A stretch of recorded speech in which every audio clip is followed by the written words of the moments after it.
여보세요. 안녕, 난 텀이라고 해. 오늘도 무서운 이야기 한 편 들려줄게. 이 이야기는 2012년 촬영 아르바이트에서 만난 성준일이라는 형한테 직접 들은 기이한 이야기야. 1975년 충청남도 청양의 한 마을에서 성문수라는 사람이 건넌 마을에 잔치가 있어서 막걸리를 잔뜩 먹고 집으로 가는 중이었대. 호롱불 하나에 의지하면서 걷고 있었는데 웬 꼬마가 논에서 울고 있었다는 거야. 그래서 성문수가 말을 걸었지.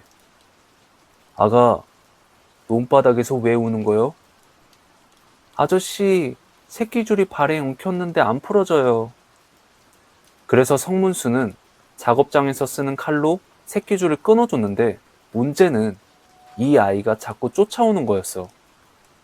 아저씨, 배가 고파요.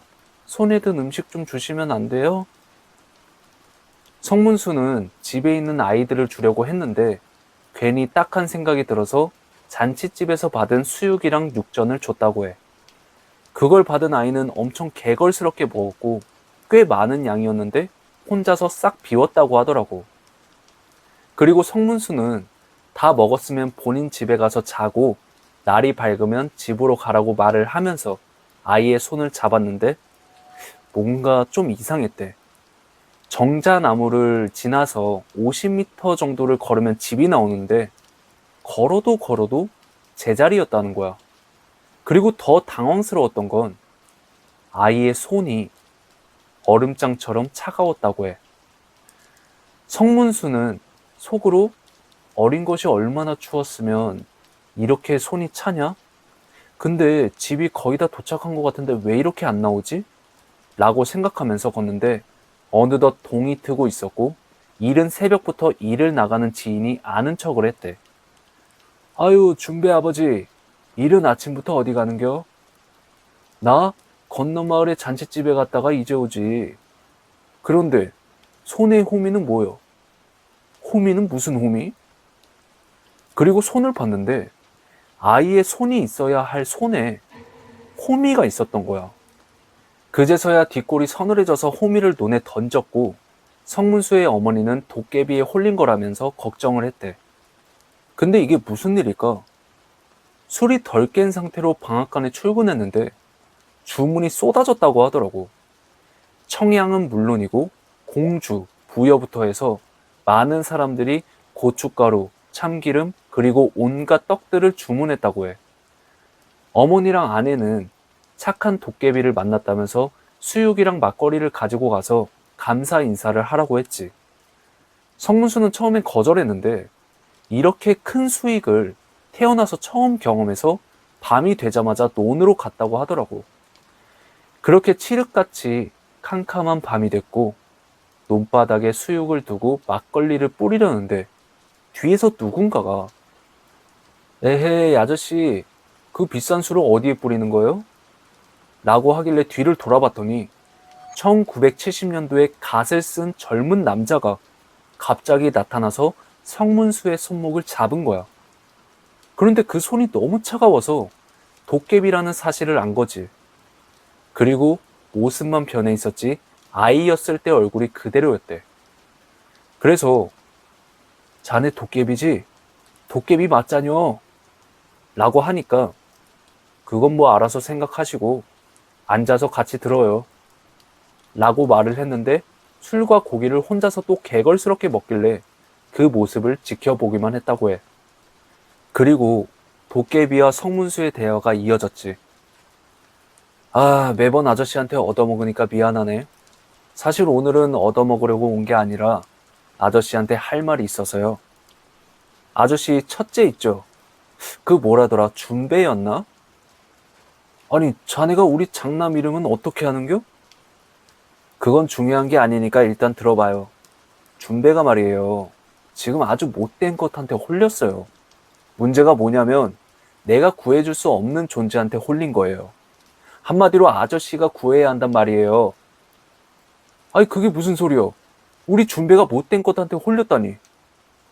자세한 거 알려주면 시커먼 놈들한테 혼이 나니까 이 정도로만 합시다. 아저씨 내 말 명심해요. 그리고 갑자기 도깨비가 푸른 불꽃으로 변하더니 공중을 빙빙 돌다가 사라졌다고 하더라고. 성문수는 장남이 못된 것한테 홀렸다고 하니까 황급히 집으로 달려갔지. 장남은 11살로 맨날 놀 생각만 하는 철부지였어. 성문수는 도깨비의 말이 거슬려서 아들을 집 밖으로 못 나가게 했대. 그러던 어느 날이었어. 마을에 먹을 것부터 시작해서 돈이나 폐물 등이 없어지는 일이 생긴 거야. 그리고 사람들이 신고를 했는데도 경찰이 범인을 못 찾았다고 해. 그러고 보니 성문수의 아내도 달걀이며 먹을 것들이 없어졌다면서 난리를 쳤었대. 이쯤 되니까 도깨비한테 다시 묻고 싶어서 수육과 막걸리를 준비해서 논을 찾아갔는데 도깨비는 나타나지 않았다고 해. 그렇게 2시간을 넘게 기다렸다가 실망감을 안고 집으로 터덜터덜 걸어가는데 누군가가 집에서 급하게 나오는 걸 발견한 거야. 뭐 어두워서 보이진 않았지만 징검다리를 빠르게 건너서 하천을 건너갔다고 하더라고. 뭐요? 도둑이요? 내가 잡아서 혼쭐을 내껴. 송문수는 도둑의 뒤를 쫓았어. 그리고 도둑은 하천이 흘러오는 길을 따라가서 둑이 있는 곳까지 올라갔는데 그곳은 사람들이 귀신이 나온다면서 가지도 않는 장소였대. 그렇게 수풀이 우거진 곳을 지나니까 처음 보는 오두막 하나가 나왔고 하천이 흐르는 곳에서 많은 사람들이 불을 피우면서 떠들고 있었다고 해. 그리고 집에서 나온 도둑도 그곳에 앉아 있었지. 도둑을 본 성문수는 깜짝 놀랐대. 왜냐면 그 도둑이 장남이었거든. 그리고 자세히 보니까 마을에 있는 아이들도 그 자리에 있었던 거야. 아들은 집에서 가져온 달걀과 참기름을 어떤 사내한테 주면서 웃었고 아이들이 집에서 가져온 음식을 커다란 양푼에 넣었다고 하더라고. 어떤 아이들은 집에서 가져온 옷이나 돈을 사내에게 건넸대. 무슨 이야기를 하는지 알 수 없었지만 웃음소리가 크게 들렸고 사내가 아이들이 가져온 음식을 비빈 후에 먹으려고 할 때 성문수가 소리를 친 거야. 여기서 뭐 하는겨? 마을 사람들 물건이 없어진다고 했는데 범인이 너희들이었구먼. 그리고 당신은 누구여? 뭐 하는 사람이래? 그러자 사내가 일어나서 인사를 했어. 아, 안녕하세요. 저는 폐가 안 좋아서 여기에 집을 짓고 쉬는 사람인데요. 우연히 아이들과 친해져서 이렇게 됐습니다. 죄송합니다. 성문수는 화를 내고 싶었지만 왠지 모르게 조심스레 말을 했대. 늦은 시간이잖아요. 그리고 여기 물이 얼마나 깊은디요. 애들 불러내면 위험하기도 하고 여기서 사람이 여러 빠져 죽었슈. 그리고 성문수는 낮에 이야기를 하자며 아이들을 집으로 돌려보냈대. 장남은 불쌍한 사람을 돕는 일이고 아이들끼리 노는 것이 뭐가 잘못됐냐고 따졌지만 묘하게 불안한 기분이 들었다고 해. 저 사람을 어쩌다 알게 된겨? 그냥 애들이랑 콩 구워 먹고 그냥 가다가 만났어. 아저씨는 논바닥에서 개구리 잡는 중이었고 아버지가 생각하는 나쁜 사람 아니여. 폐병도 거의 나았어. 성치 않는 몸을 가진 사람을 도운 것인데 나쁘게 생각하지 말어. 그리고 다음날 마을 사람들한테 말하니까 사내가 있는 곳에 가보자고 했는데 아무리 생각해도 이상했대. 추운 겨울에 폐병 걸린 환자가 물 옆에 사는 것이 어불성설이잖아. 그러고 보니까 생긴 것도 폐병을 앓았다고 하기에는 말끔했거든. 그렇게 마을 사람들이 찾아가니까 남자는 밥을 먹고 있었는데 귀하디 귀한 라면을 먹고 있었대. 그리고 눈이 마주치니까 태연스럽게 인사를 했다는 거야. 아유, 안녕하세요. 마을 분들이 무슨 일로 오셨어요? 그러자 이장이 언성을 높였대. 그러면 말이여, 어디서 났슈? 혹시 애들이 가져온 거 홀라당 끌어먹은 건 아니죠? 사내는 고개를 숙이면서 말했어. 아, 죄송합니다. 그럴 의도는 아닌데 영철이가 먹어도 된다고 해서요. 염치 없는 것은 알고 있지만 죄송합니다. 너무 배가 고파서요. 몸이 회복되면 꼭 갖겠습니다. 그때 라면의 주인인 완이 엄마가 괜찮다고 말했고 연이어 동네 아줌마들도 별거 아니라고 했대. 아유, 아니 뭘 갚아요. 그냥 드세요. 이상한 사람은 아닌 것 같네. 아유, 돌아갑시다. 뭐 내가 봐도 그런 것 같네. 유난 떨지 말고 갑시다. 그런데 성문수는 갑자기 무서워졌다는 거야. 그녀들의 말에 마을 사람들이 갑자기 홀린 것처럼 느껴졌기 때문이었어. 그리고 사람들이 불쌍한 사람은 그냥 두자면서 내려가자고 했는데 그러던 중 눈에 뭔가가 들어온 거야. 처음 도깨비를 만났을 때 봤던 검은 새끼줄이었다고 해. 이보시게, 이게 뭐요? 아, 새끼줄을 쓸 곳이 있어서요. 그리고 줄에는 성문수가 칼로 벤 자국이 있었대. 그래서 이상한 기분에 오두막 문을 열었는데 성문수는 경악을 하고 만 거야. 책상 위에는 또 다른 새끼줄이 있었는데 거기에 호미가 감겨 있었거든. 그래서 그것이 도깨비라고 확신했대. 놈한테 잡혀서 안 나타났다고 생각이 든 거지. 그래서 그것을 들고 나가려는데 갑자기 사내가 막았다고 하더라고. 지금 뭐 하는 겁니까? 자네야말로 뭐 하는가? 이게 뭔지 모르나? 이게 뭔데요? 아, 이거 큰일 날 양반이네. 사람들은 뭐냐고 물었는데 성문수는 답하지도 않고 사내의 방을 뒤졌다고 해. 그러자 침대 아래에 있는 바구니에서 무당들이 쓰는 칼과 집으로 만든 인형이 나왔고 벽에 걸린 하얀 비단을 치우니까 빨간색 옷이 나온 거야.